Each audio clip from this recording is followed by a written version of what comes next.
In this episode of Fort Wayne Footy, we have some great guests to introduce you to, starting with the coaches from the Fort Wayne Fusion High School Homeschool Soccer National Championship team. Brian Woodbury and Gifford Grobien will be with us about 10 minutes after the hour as we get our show started tonight. And later in the show, we'll talk to Emerson Nieto, the captain, central midfielder for the Indiana Tech University Warriors soccer team, who kicked off their postseason with a 5-1 win over Cornerstone University just yesterday. Stick around. We've got a great show for you tonight.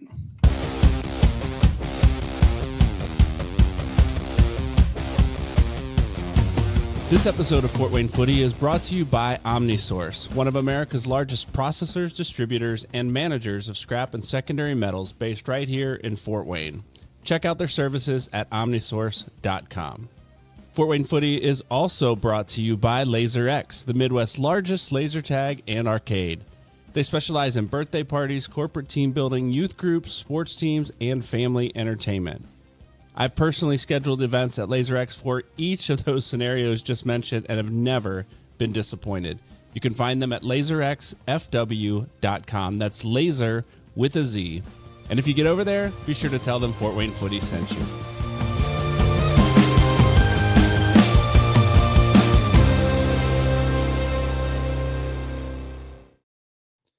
Good evening, Fort Wayne, Indiana. Welcome to another episode of Fort Wayne Footy. I believe this is episode 28 that we're on. We're just cruising through the year here. My name's Brian. I'm hosting the show as I do most weeks. There's been a couple that I've not, and we've got some great folks that fill in from time to time as well. Tonight with me, we have Micah and Paul on the show. Micah, how you doing, man?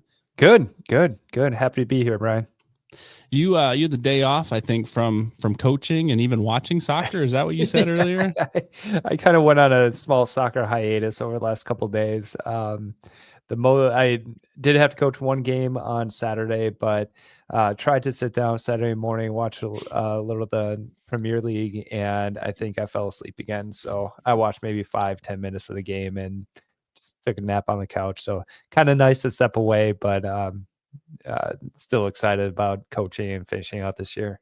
Yeah, and talking soccer tonight right here on Fort Wayne Footy. You gotta be excited about that. Well, Mike, always good to have you, man. Glad you're here joining us tonight, and we'll get you. We'll break your soccer fast tonight, and dive right into things here in a few minutes. Paul, man, how are you? Good, thanks. I was off a couple of weeks, but I'm really happy to be back. There's a lot of sports going on this weekend. Soccer.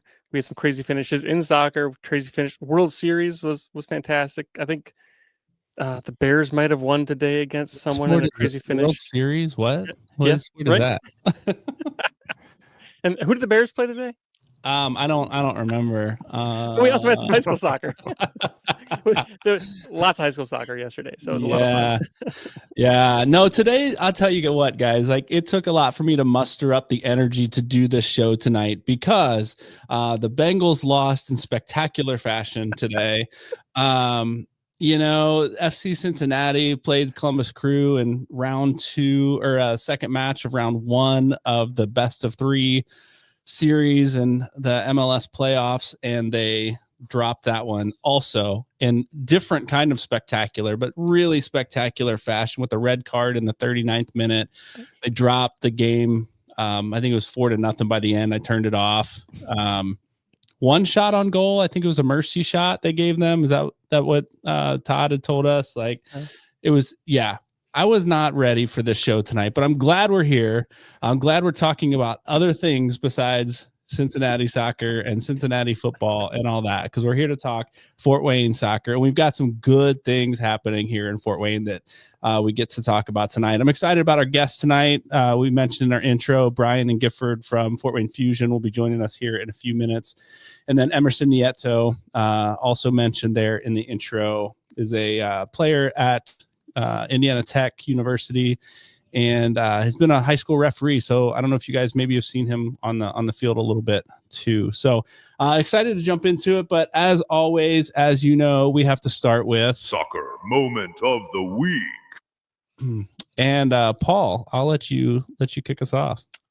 Yeah, there's a lot of soccer that kind of wrapped up this weekend, especially with high school and then a little bit of college that started their postseason. So basically, starting Friday evening, we had the Blackhawk boys, and there was another game, the Garin, that played Friday evening, and then there was like 4 or 5 games between high school and college that we could just watch online. It was awesome. The coverage lately has been great between ESPN for college and the IHSA TV. You could watch all those games. So we just basically sat down and watched 5 games Saturday afternoon, and it was a lot of fun. So that was my enjoyment. So Micah took a hiatus, didn't watch any, and you watched all of it, like your share and Micah's share. It's fine. I'm good with that. Yeah. All right. If watching soccer was Halloween candy, you stole Micah's. It's all right. Sorry, bud. We're gonna rely on you for a lot of the commentary tonight, Paul. Just letting you know, I'm gonna be up here in the corner, and I'll add a couple things. But no, I think you mentioned that match, and I think we're gonna get into the state results here in a second. But that 13 round PK game, that was the highlights that I did watch. So yeah, I don't have many soccer moments this week, but seeing that save on that 13th kick, I could not imagine what's going through the head of the goalkeeper. You might have a good idea, Brian, but I've never done 13 rounds, never gone 13 rounds. We were usually done in 5. Yeah. Well, you probably saved all of them, right? Well, at least 2 or 3. I don't know. But I just that moment and seeing the celebration with his teammates to come up in that big moment, not be faced by it. I think that's such a cool thing for that kid. Yeah. Man. And that was, we'll talk about it later, I think, but that was the only save of 13 rounds of PKs. Oh, every shot on goal went in. It was crazy. Literally hit the goal. Yeah. Wow. Yeah, we'll talk about that later in the show as we get into some of the high school state results. So don't want to spoil too much. I'll say this: my soccer moment of the week is despite the 4-0 shellacking that Cincinnati took, they won last Monday night, and we did a live show. My other podcast, we did this live show. We had 450 people like tune in live, which is crazy. Like we got 19 watching tonight. That's great. That's about what we get there. And so we had 450 people watching. And so I'm like, come on, Fort Wayne, let's get in, let's watch live, let's do this. Join us in the chat. But no, we're excited. I'm excited to do the show tonight, and we'll put all that other stuff behind me. Let's talk about what's happening, all the good stuff here in Fort Wayne. I will say this: if you're watching live, I know there's 19, 18, 20 something of you guys out there watching live. If you have comments, if you've got a soccer moment of the week, we'd love to see it. We'll throw it up here on the screen. If you've got comments or questions for any of our guests as we go tonight, go ahead and drop those in the comments, and we'll see what we can get to and get them up here in the chat as well on the live show. We really love when you dial in and ask questions, and you come up with some better questions than we do sometimes for our guests. So thanks for joining us, and yeah, love to see you there. Let's go ahead, guys, and bring in our guests here from Fort Wayne Fusion. I'll bring them up here on the screen. We've got Brian Woodbury. Brian, say hello. Hey, guys. Thanks for having us on the show. Yeah, for sure. And Gifford, did I say your name right? Grobien, is that correct? Yeah, that's exactly right. You did a great job. Not everybody gets that right. So thanks. My last name's Biedenbach, and people butcher that. So like I'm used to it. So I always like to make sure we say things right here on the show. Gentlemen, thanks for joining us. Congratulations on your national championship with Fort Wayne Fusion high school girls. We talked about it a little bit last week and reached out to your club and just said, hey, we would love to speak to somebody from the club about the game, the team, the club, and all of that. So winning the national championship last weekend, how was that settled in for you guys a couple days later? Well, I'll tell you what, it was a little surreal the first couple days. Now since then it's pretty neat. It's pretty awesome. Really proud of the kids. Yeah, it's kind of been a long time coming. I've been an assistant coach with the team, just kind of helping out for 11 years now. And, we've gone to the national tournament most of those years. And I think we mentioned, before the show, we've been the runner-up at least 3 times, I think, if my count's correct. And there's always that frustration. You go down and you get so close, and we're always in the Final Four. Like the last 8 years or so, we've been in the Final Four, something like that. And but not to finally finish it out. And so to actually do that, like Brian said, really proud of the girls, and just kind of an exciting moment. And you know how it is in sports, like the moment can be so fleeting, but this has really been gratifying to see all of the work that all of the girls really from all of those years have put in to build the program and make it what it is today. So it's just a very gratifying feeling. Yeah. Now I didn't know this till just earlier today or yesterday that you guys, and you mentioned, had been runners up last year and maybe a couple times prior to that. So going into this season, I don't know how many returning players you had and all that sort of thing, but did you have any idea that this season could be the season that you finally do it? Gifford, do you want to take that one? Yeah. Well, I always joke with my kids. So I've had 5 daughters who have played on this team. Now they've all graduated since, but it's become sort of the running joke every year. Like, this could be our year. This could really be the year. And I don't say that completely as a joke. I mean, we're very positive. Like I said, we've been those runners up, and so we've had that hope. I was joking with one of our teammates at the beginning of the season, and because we added a preseason tournament against 4 other teams, kind of from the Tennessee and Kentucky area, and I thought, you said, how many girls did we have coming back?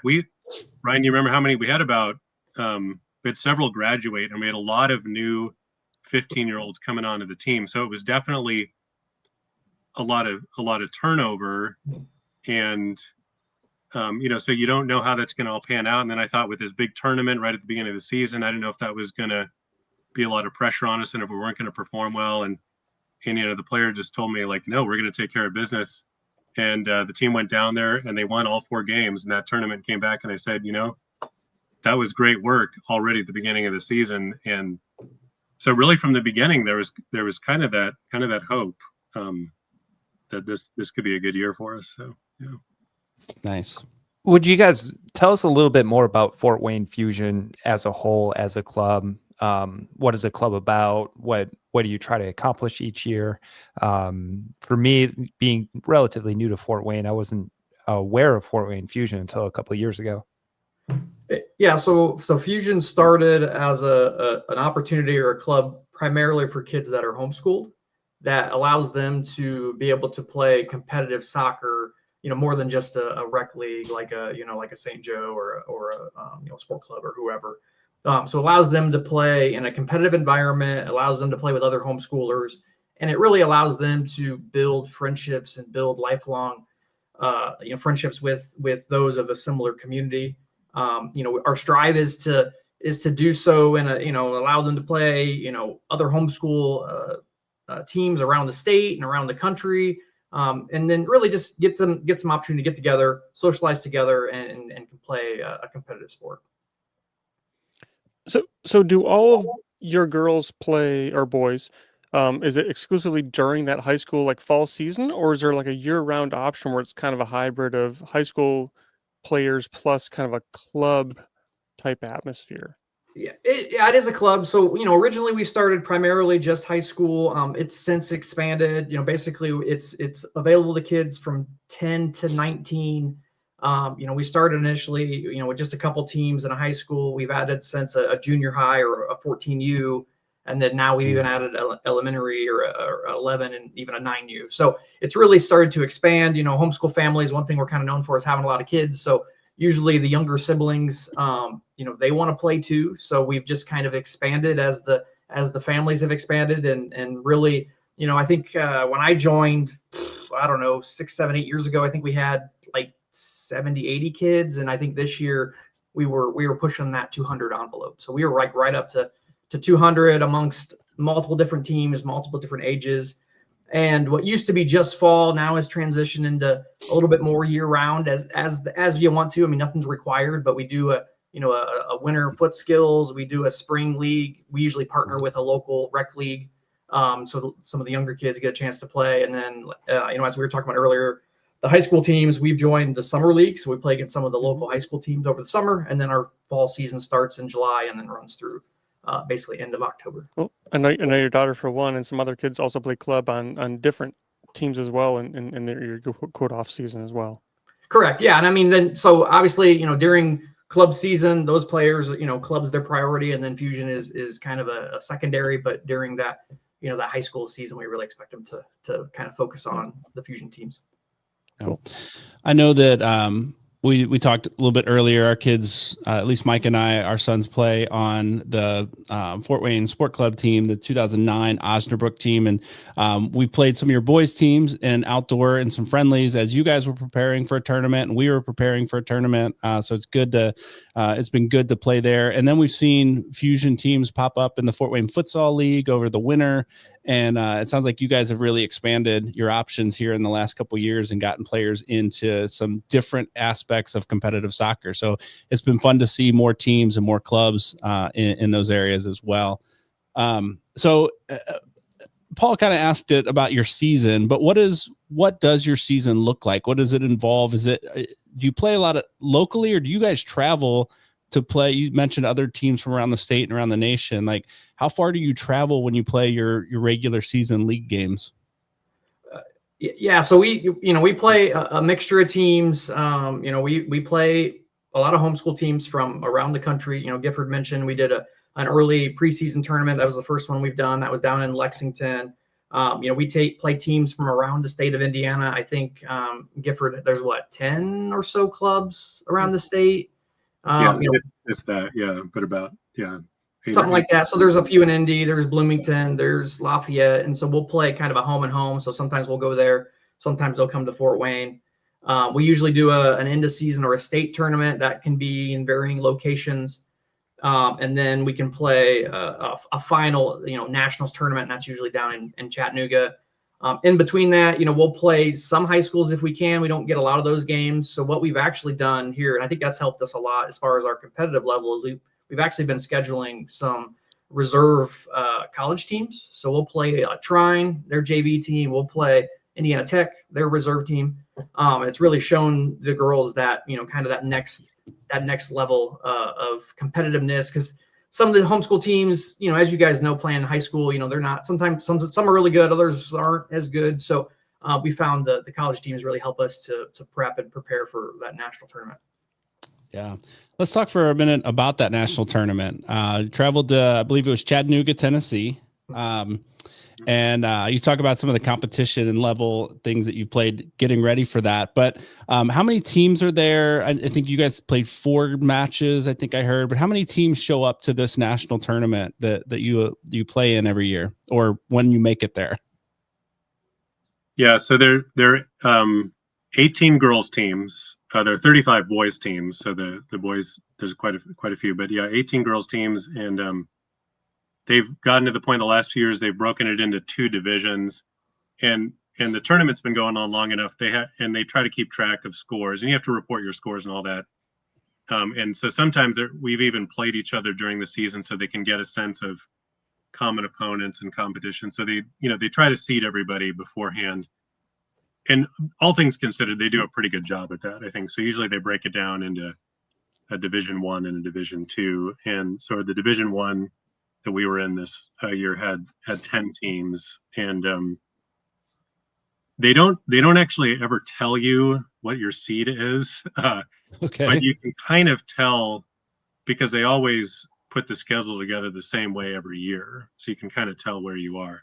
Okay. So my guess this year is that we were actually the number 1 seed, which, on the way, that doesn't surprise me, since we've been the runner-up the last couple of years. But there are really some other great competitive teams. I mean, I think one of them right now is a team from Dallas. They've been coming since 2020, and they won it. They won the tournament 4 years straight, 2020 through 2023. And then, wow. But they did have a really special player on that team for those 4 years. She ended up, I think she was like in a pre-Olympic kind of track or something. She's gone on to play. They actually had 3 players that went on to play D1 level soccer. Wow. So they they've always been very competitive. So that's really who we're looking at every year. There's a couple other teams from there's one from Lexington that we always kind of look out for. There's one from kind of the Nashville area. So there's always several, and you get to know them because you play them every year, and sometimes you can even play them outside of the tournament. And so it's pretty competitive. A lot of these teams have programs that have been around a while. They have resources, coaches that have gone through training, and they're really trying to bring their girls to a high level too. So it's at the national tournament, it gets to be pretty competitive, I would say. It's a lot of fun. Yeah. So at that national level, is it true you guys give up 0 goals? Like, and you get the star keeper, was it Claire Boyle, who just shut everyone down along with the defensive line? Is no goals? Is that true? Yeah, that is true. We've as coaches for the girls, at least, we've really emphasized defense kind of the whole time the girls program has been in existence, going back to 2012 is when the girls program started. And we've actually been fortunate to have really strong goalkeepers for many of those years. We had a young lady who actually played for us 6 years. She kind of played 8th grade through sort of a super senior year back in the 2010s. A really great keeper, really kind of set the mark for that, set the standard for that position. And then within a year or two after that, Claire was able to join us, also started playing already at 8th grade. She's 6 feet tall. She's extremely athletic. She's just got a great wingspan. And even though she'd never really played keeper before she joined our team, we spent the last few years training her up. And did she play basketball? She does. Yeah. Basketball basketball is actually her favorite sport. And so she always reminds me of that. She's like, Coach, I like being a goalkeeper. Practices are fun. But basketball is really the best sport. Cool. Was that final game? Was that also PKs? I understand. That went to kicks. Yeah, that was against Dallas. We played them in the final. Wow. And it was extremely competitive. Dallas has excellent field players. They really move the ball well. They handle the ball well. They shoot the ball well. But again, really a shout out to our. Really, when I say defense, I really mean the whole team. The whole team has really worked at just knowing how to play defensively, knowing how to press and cover and to see and to communicate. And it all worked out. Dallas pressed us quite a bit, but they were always able to kind of, step, not allow the shot, block the shot. And the few shots that did go through, Claire just came through every single time. She had 2 or 3 1v1s where she made save. So yeah, that took us to overtime, 2 7-minute periods, and then we went to kicks and took seven rounds of kicks. Yeah. Wow. How would you describe your style of play? Like, what formation do you play? Do you play high press? Do you build out of the back? Like, what's the style that this particular girls team plays?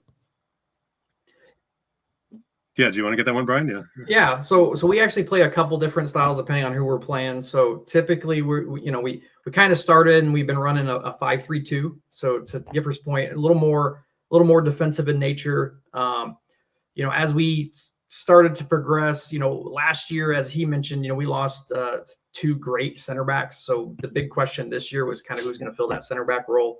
Luckily, we got a good pipeline. Those girls, that next group of girls stepped in and did a phenomenal job. And then we kind of, sometimes we'll pivot into like a 4-4-2 with a diamond midfield just to give us a little bit more attack. We're definitely not a punt and run type of team. We're more of a possession through the middle type of team. Luckily, we've been blessed with some great midfielders. Actually we got to the point now where we have almost too many midfielders, to be completely honest. And so it's been, that's kind of why we pivoted that 4-4-2, because then it gave us that strength of midfield to really allow us to have that one extra midfielder to kind of outpace the teams we were playing, which has been really nice and really allowed us to score some more goals.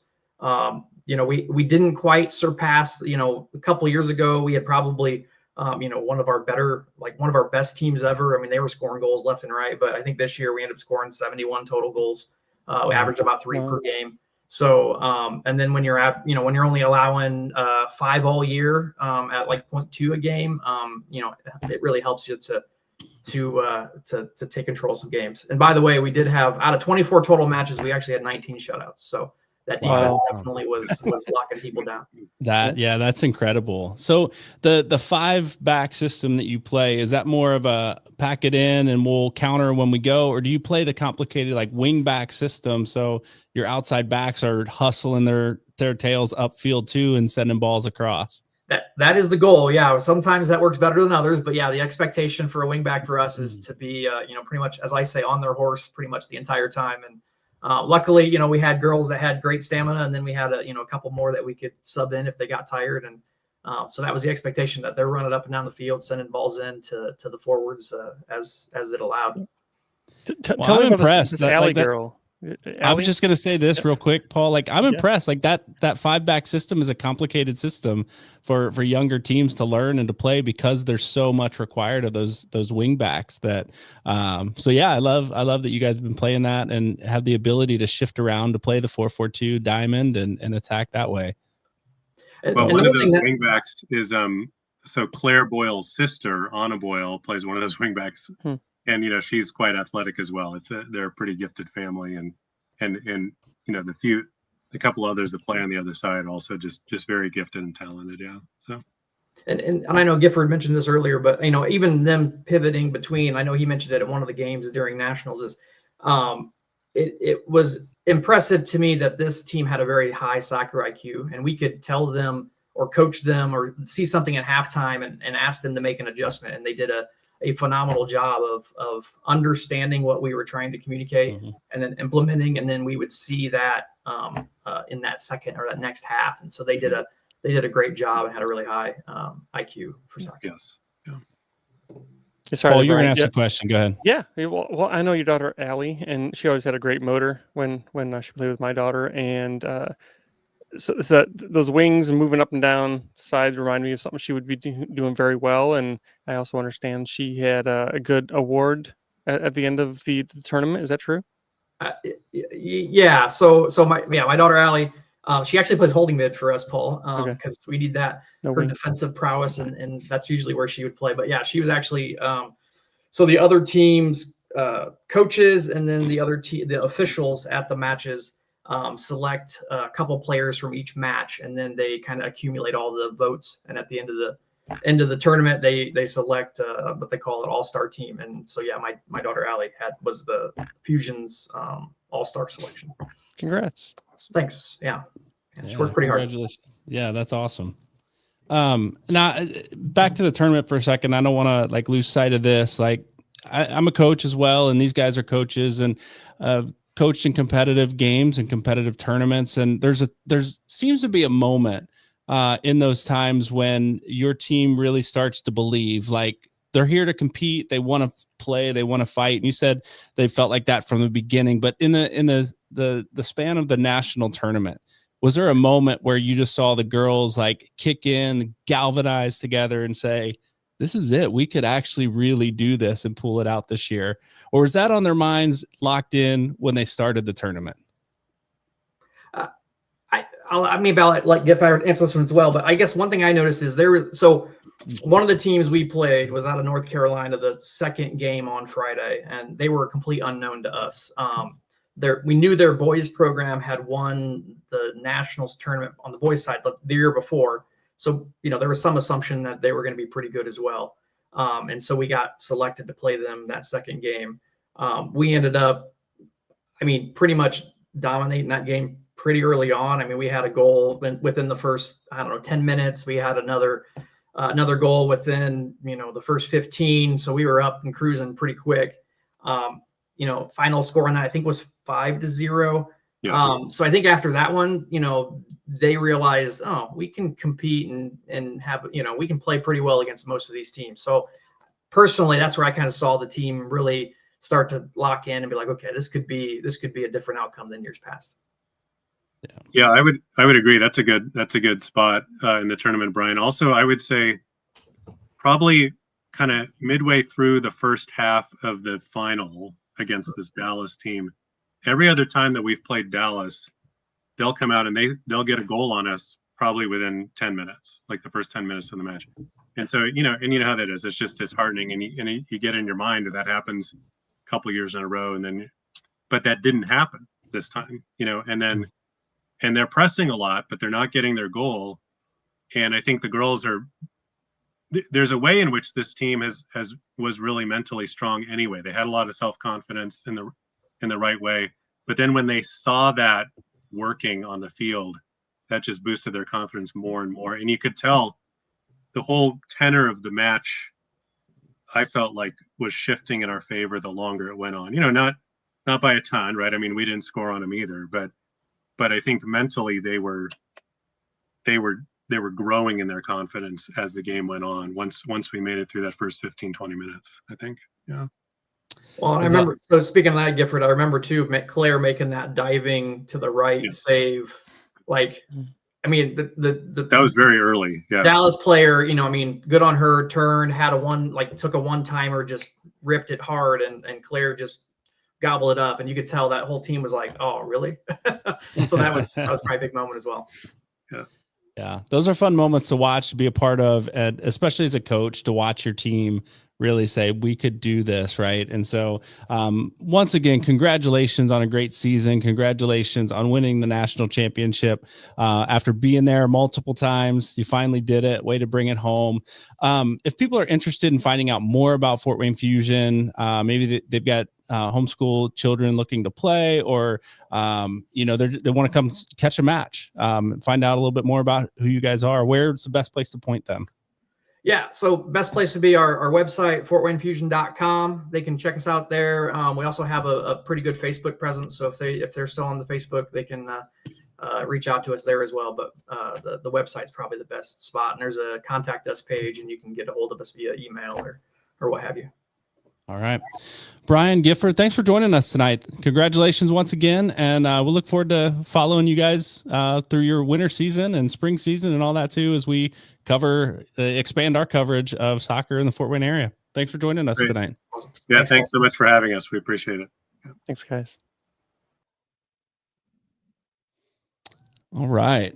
Hey, before we move into the second half of our show, we want to thank our new sponsor, Dead One Pest, and we'll do that right now. This portion of the show is brought to you by Dead One Pest Control.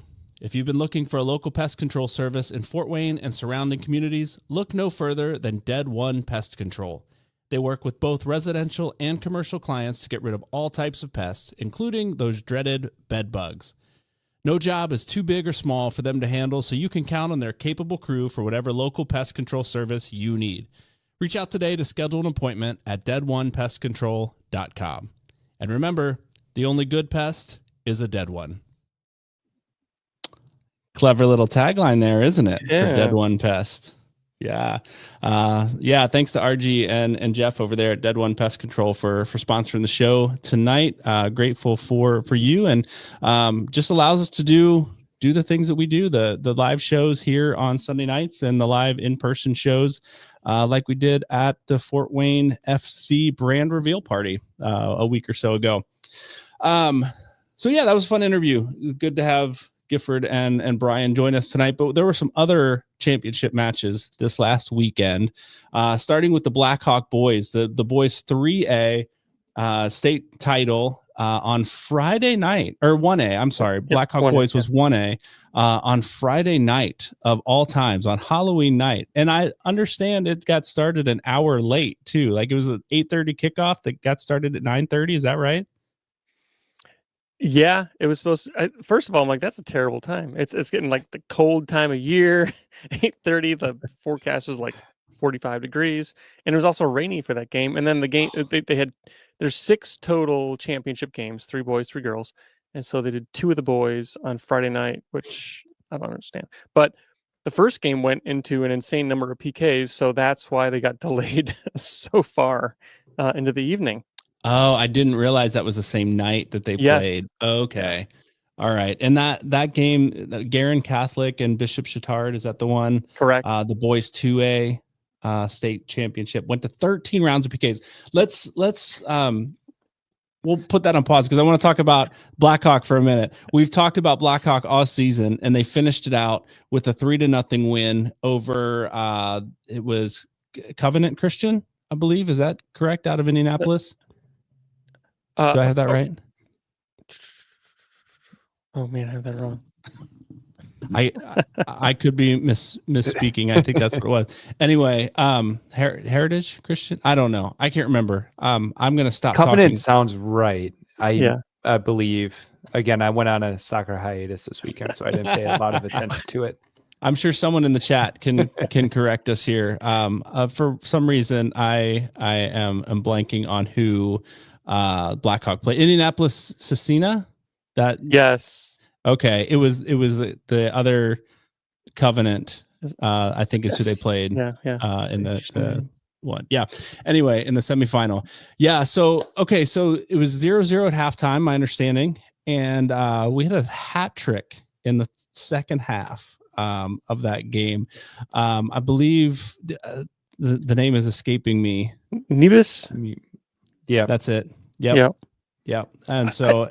Yeah. Go ahead. I mean, Blackhawk controlled the whole game. So Dustin Diller did an awesome job last week. He went to the game in Kokomo, the semi-state game, and he said it was insane. That went into PKs, and I think the consensus was that was the championship. And it's probably true because when I watched the game on Friday, just Blackhawk controlled it. They didn't score in the first half, but slow and steady, 3 goals. I think it was 30 minutes left, 10 minutes left, 2 minutes left, something like that. All by Nebus. It was great, and I don't think they ever picked their foot off the gas. It was all Blackhawk. So, they cruised. Yeah. I saw the highlights. That was it looked like a fun game, especially second half to watch and be part of. We got a comment here from Chris Gerbers. All 4 boys state teams in Class 1 and Class 2A were private. Any thoughts on that? Micah, any thoughts on that one? I guess I never really thought about it that way. Yeah, interesting. Usually the private schools, especially in this class, you would think that the public schools would have an advantage, but not so much, but might be something I'll look into in the future. Interesting. Paul, any thoughts on that one? Not specifically on the private, but I know there were six champions, and 2 of them were from Northern Indiana. So I know we're proud of, Mishawaka Marion girls, and of course the Blackhawk boys. So I think the representation from Northern Indiana was good in the end. I appreciate that. Yeah. I mean, I guess my only thought on that, the private schools in 1A and 2A is I'm guessing they're smaller schools. And so there's more private schools in 1A and 2A that compete at that level. And so maybe the market's not flooded with private schools, but the concentration of private schools in those classes, I imagine is higher. So the chance of them advancing farther is probably more likely. But again, Todd's in our private chat saying that's why they put the success factor in. So if you're overly, successful in one smaller class, they'll bump you up to the next higher class. And so, I mean, that's something to look into. Maybe it's a good question, Chris. I don't know that we have an answer to that other than there's just more of them at that level that compete. Yeah. So, so good question there. Let's get into the Garin Catholic Bishop Chittard match that had I know they aren't from around Fort Wayne, but man, 13 rounds of PKs. If I could call back to a previous episode, we talked about, I think one game, was it Leo that went 11 rounds of PKs with DeKalb, I believe it was. 11 rounds of PKs. And we were like, how do you do that? Do you call players off the field? How do you do it? We saw 13 in the state championship match. Did you guys, Micah, you said you watched those highlights. I just saw the highlights. Yeah. Something special. And we mentioned it earlier too. Every one of those that were shot on goal were scored, except for the last one was saved. Yeah. It came down to a keeper making one play to save that game. That was pretty Man, that's stress inducing for players, for a coach, I'll tell you what, the mom of a goalkeeper, from what I say, is the most stressful position on the field, is from what I've heard. Right. Gosh, watching that match must've been tough. Yeah. I watched the shootout as well. And the only two that, other than the save at the very, very end, the only two that didn't go in, hit the crossbar and one hit the post. So, not to knock the goalkeepers, but every single shot on goal, it was like 18 of them went in, or sorry, 23 went in. So it's like, it was just Pepperfest on goal and on net, and they all went in. And the save at the end by McGrath, he actually took a shot in that second round of 5 to score. So he had the winning save, and he had one of the shots to move him forward. Yeah. So it was crazy. Yeah. Man, oh man. What a cool moment, though. Just watching him celebrate. Like I can only imagine just the feeling and the excitement that he had. Such a cool moment for him. No doubt. Moving on, we had the boys 3A championship on Saturday between Carmel and Harrison, and Carmel wins 3-1. It was the second time they had beaten Harrison all year, right? This season, the only team to beat Harrison all season. And they did it twice, which I think is hard to do, especially at that top level, right? Harrison's a team that beat us at Homestead in the regional championship. That game went to PKs, and unfortunately we lost to Harrison. But Carmel went into that national champion, or that state championship game, with only one loss on the season to Homestead High School boys, right? The only team. So we've at least got that. We beat the state champions at some point this season. We're the only team that could do it. So I watched the previous match when Carmel played Harrison, and it was a good back and forth match. Obviously, Carmel won that one. We did play Carmel on our home field, and we played Harrison in Kokomo on in a neutral field there. And so I got to see both teams play. Both teams are great teams. And it's good to see just a good state championship match there in 3A boys. 1A girls, Heritage Christian with a comfortable 3-0 win over Bremen. 2A girls, we had Marion over Park Tudor. And then the 3A girls was Hamilton Southeastern with a 1-0 win over Carmel. Now, Paul, I know you faced both of those teams, or you watched your daughter's team face both of those teams. Did that game go as you expected it to go?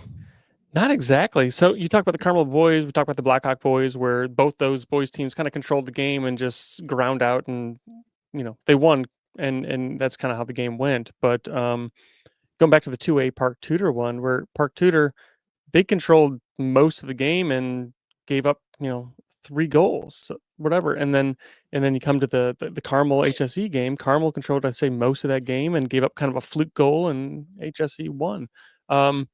So as my daughter playing for Homestead, I wasn't really rooting for I know more girls on Carmel, so I wanted to see them do well. But you also get to say, well, we lost to the state champion, so that's how it goes. I mean, they're close games, good games, and I think out of the 6 games, it was nice to see only one of them go to a dramatic set of PKs, and the other 5 actually get decided in regulation, which is I think the way it should go.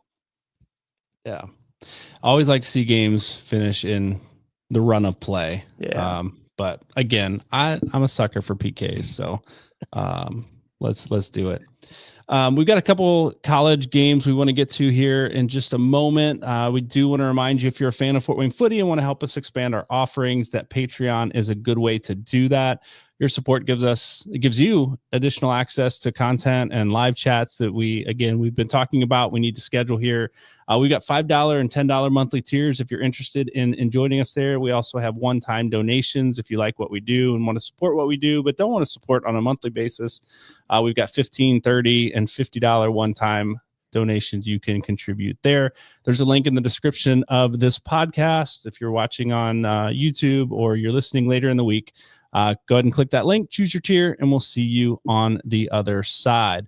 Let's get into some of these college games. We got a guest joining us here, I believe, in just a few minutes from Indiana Tech. So we'll skip that game and talk about some of the others that are coming up here. St. Francis men and women. Paul, you had some info on how they're doing right now. Yeah, there's a lot of games that are kind of primed to go into their conference playoffs. So not a whole bunch of news there, other than the St. Francis men played Marion, and then PFW played Detroit Mercy, kind of setting up the end of their season. But so they're looking to stay high in those conference standings, because they'll start their conference tournament next week. St. for Huntington University, they kind of squeaked in there to get the 8th place in the Crossroads. That Crossroads is one heck of a conference. They have like 6 or so teams that are all ranked in the top 25 nationally. So that's tough. That conference in every sport. I think we've talked about this maybe before. Yeah. It's brutal, beat up on each other, and it's just a brutal conference there. So we do have our guest joining us. I believe, Emerson, are you backstage there now? We will bring him on right now. Emerson, you with us? Yeah, I'm right here. What's up, guys? Hey, there we go. We got Emerson Nieto from Indiana Tech University joining us. You may have seen him early on this season. We did a little interview. I went out to one of the Indiana Tech's training sessions early on, right before your first game, before you went out to Iowa, I believe it was, for that first match, and you knocked off number 2. Was it William Penn? Yeah. So I like to think that interview and my presence there like set your season off on a good foot. Emerson's also been a high school referee, so we've crossed paths a couple times this season on the high school field. Emerson, how you doing tonight, man? Thanks for joining us. I'm good. Thank you guys for having me on here. Big pleasure. Yeah, for sure. I want to talk about the win yesterday. I was there at the match. Good game. Good battle there. Good to see you guys come out 5-1. But before we get to that, tell us a little bit about yourself and your career, because you've kind of been all over the place and played at some pretty high levels of soccer, and now you find yourself at Indiana Tech finishing out your senior season.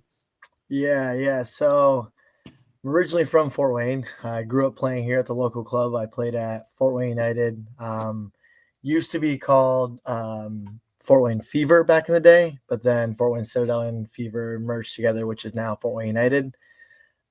In high school, I played about, I'd say, realistically, I played 1 season at Dwenger, but I was at school physically for a year and a half at Dwenger. So I played 1 high school season at Bishop Dwenger. Then I went down to Indianapolis and played for what is now called Indy 11 Pro Academy, which used to be called Indiana Fire Academy. I played down there for about 2.5, 3 years for my pretty much sophomore to senior year. And I was fortunate enough to get an academy contract to train and play with the first team. And eventually came along the dream and hard work of making my professional debut when I was, I think, 17 at the time with the first team. So that was sick. And then after that, I had taken a route down to IU. So I was down at Indiana University in Bloomington, played in the Big Ten for about 2.5 years. And through some injuries and other stuff, it kind of brought me closer to home. So then I went to IU Indy for essentially my actual senior year. So it would have been my 4th year. Yeah, 4th year in college then. Played there. It was fine. And then unfortunately some things just kind of happened. Like the assistant coach that brought me in left that spring that I came in, and I was kind of more clicked in with him than the head coach, which, I mean, I didn't have anything wrong with the head coach, but obviously down the road, some things kind of happened and we didn't really click towards the end. So I just was like, I'm going to leave. So I came back home. And then I ended up here at Tech. And yeah, just kind of came back home after so many years, and now I'm finishing off strong here, playing my last season here. I played there last fall as well. We did well. We won WAC conference tournament. And then now I'm back again this year. Keelan did a lot of convincing, because I was like kind of ready. I don't know. So it's just, you kind of get to that point where there's just so many things that went down my college career that I was like, maybe it's time to just call it quits. And fortunate enough, I had a COVID year left. So we were talking, me and Keelan were talking, and he was like, hey, I think it would be great for you to come back, one more year. Cause after this, like, if you're truly done, like, it's done, you don't have anything else like going on after, like, you'll never really do college ball again, like all this stuff. And I was like, you know what, you're right. So I was thinking about it for a couple of weeks, and then I sat down with him again and was like, you know what, like, I'll take you up on this, like, for sure. I'll give it one last go around, give it my all, and see what kind of happens from there. So fortunate enough, I came back, and then he kind of hit me with the news of, hey, do you want to be my skipper this year? So skipper is the English term for captain. So for some people that don't know, Yeah. but so he was like, do you want to be my skipper this year? And I was like, you know what, like, that's a big role. It's like you're the face of the team. Like you have a lot of responsibility. Everyone kind of looks up to you to set the standard, be the example and everything. So, but I was like, you know what, like, yeah, I'll do my best to represent the program well, to represent my teammates, the staff well, and to withhold standards every single day and to bring my best every day. So luckily with that, I got that opportunity, and yeah, we're just taking it day by day. Obviously right now we're in conference tournaments, we're in postseason, and it's just game by game. At this point, it's not about the best performance or anything. It's honestly just about walking away with 3 points and getting a win and advancing. Yeah.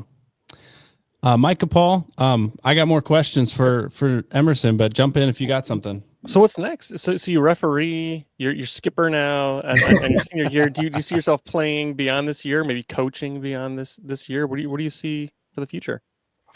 So the goal is to try and see if we can advance in the pro industry and see if I can sign a professional contract. Last winter or 2 winters ago, I went on trials, and I was kind of going around to like other League One teams, getting on trials, and it's hard, to be quite honest. It's really hard to get in nowadays. It's really more about connections and who knows who to kind of get your foot in the door, and then obviously after that, it's about performance and if you're doing enough or you kind of catch the coach's eye. But for me, it's trying to get into this pro industry and sign a full pro deal and see what can happen. But if that doesn't come about, then obviously like the coaching or the refereeing kind of comes into play, because I don't know if you guys know, actually you spoke with my dad at the game on Saturday. Yeah, he's actually a referee. He did a lot with his refereeing career. So kind of having a father who was like, hey, just do it for fun, do it for side cash. It's like, okay. So I did it here and there. I got my like USSF license. I got my high school license, just to kind of go out there and see what it's like. And at first I didn't really like it. I was like, I go out there and I'm like, dude, like, how do you do this? Like, you're getting yelled at by everybody. Like, and he's like, well, that's kind of what builds your character. You got to have thick skin for it. You're not like, it's not you playing, like you're managing players now. And I was like, yeah, like that's fair. So then I've had glimpses of coaching as well. Went like coaching little kids or like the rec kids at the Plex or stuff like that, or doing like little camps over the summer, helping out. And I definitely like it. So I don't know. I don't know what I would end up choosing if I would do like coaching or refereeing. Obviously that's all on the table. But the main one is to go try and sign a pro deal and see what can happen. Cool. Have you heard of Fort Wayne FC? There's a team in town that is League One. You look at the USL League One right now, and it's expanded, I think, from 14 teams this year to 20 or 21 next year. I think one is dropping from Texoma. I think I heard them make that announcement. But it just seems like the professional level of soccer is expanding, and there may be more opportunities out there. So just, best of luck to you on that. But I just wonder, you have your eye on, is it a certain level you're looking at? USL League One, USL Championship, make your way to MLS at some point? What's your goal if you could do it? If I could do it, obviously the higher the better. But at the end of the day, you can't be too greedy. You can't be, beggars aren't choosers type of deal. Right. So it's like whatever comes my way, like I'll take it, full of heart and, kind of put my best foot forward and give it my all, So obviously, again, the higher the better for sure. Yeah. So like if MLS were to come around, be like, hey, you want to, here's your pro contract, you want to sign? Like, yeah, and I think anybody would, in their Yeah, right for head. sure. It's like a little boy's dream. So, but nah, I'd definitely be open to anything like League One, Championship, any of it. So yeah, we'll see. I mean, the summer team I played for this past summer was down in Texas for Corpus Christi, and they just expanded League One too. So that's an option. Obviously, Fort Wayne FC, local. I played for them back in 2020 when they originally had their inaugural year or inaugural season. So that's always in the mix, and it's just kind of, again, who how can you get connected, and obviously getting your foot in the door and then going on trials. And if you catch the coach's eye, great. If not, then hey, everything happens for a reason. I'm a big believer in that. So it is what it is. What is the process for these trials? If you go on, like, do you have to be invited? Do you have to sign up? Like, what's that process look like if you're looking at trialing for one of these teams? So trials, it's more so an invitation half the time. They do have open trials. Like some clubs do open trials where they, you can go in, sign up, pay a fee, and then go from there kind of. And then you kind of get, how do I want to say, you kind of get selected. So like usually it's about 2 to 3 days is like the open trial in total. And then from there, if they like you and you've kind of like surpassed like their levels or like the days, and they keep calling you back, then you could get a call back for like I guess like a part-time or like a full-time trial, like after that open trial. Okay. So then you go in and they'll give you like a set amount of days that you're like, hey, we want to see you for another 3 more days. So then if they want to help you out with like housing and food like that, like, crashing at one of the players' apartments or stuff like that, then that happens, or a hotel or something like that. But yeah, so it's once you kind of surpass the open trials, then they'll give you an extended trial and then go from there. So there are different ways you can get in, as in like open trials where you sign up, or you just get invited into their like first team trainings or like their preseasons usually, and they go from there as well. So there's a lot of different ways, but again, it's more so about, one, if you have an agent that can get you connected into this world, or 2, if you have connections with certain people that can get you in the door with other coaches and other organizations. Yeah. Let's turn to your time with Tech for the next couple minutes. Specifically this season, this postseason, 5-1 win yesterday against Cornerstone University. Talk us through that game a little bit, because it was tight in the first half. I think the first goal came late in the first half, and then the second goal came pretty quick after halftime. But talk us through that game a little bit. What was going on in your head as captain? Sometimes sitting on the ground a little bit. You were getting knocked around a few times in that match, and maybe not so clean ways. Right.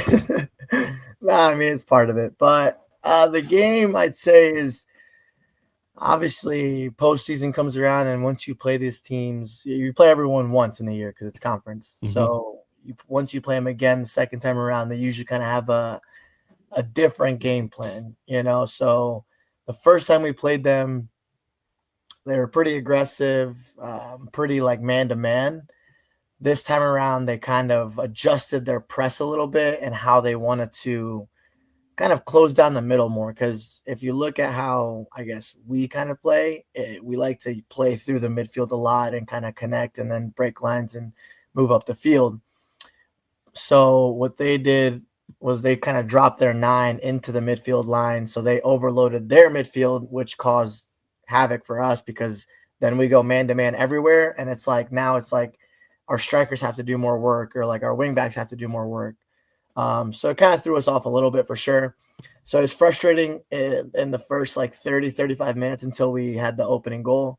Because at one point I think we were caught just kind of clipping long balls, and it's like, we're not that team to really just like go very direct. Like, we like to play out of pressure, and we have confidence and we have the players for it too. So it was definitely frustrating. But once that first goal kind of opened up, it opened up spaces, gaps in the midfield. They kind of had to be a little bit more aggressive now, because they're chasing a goal.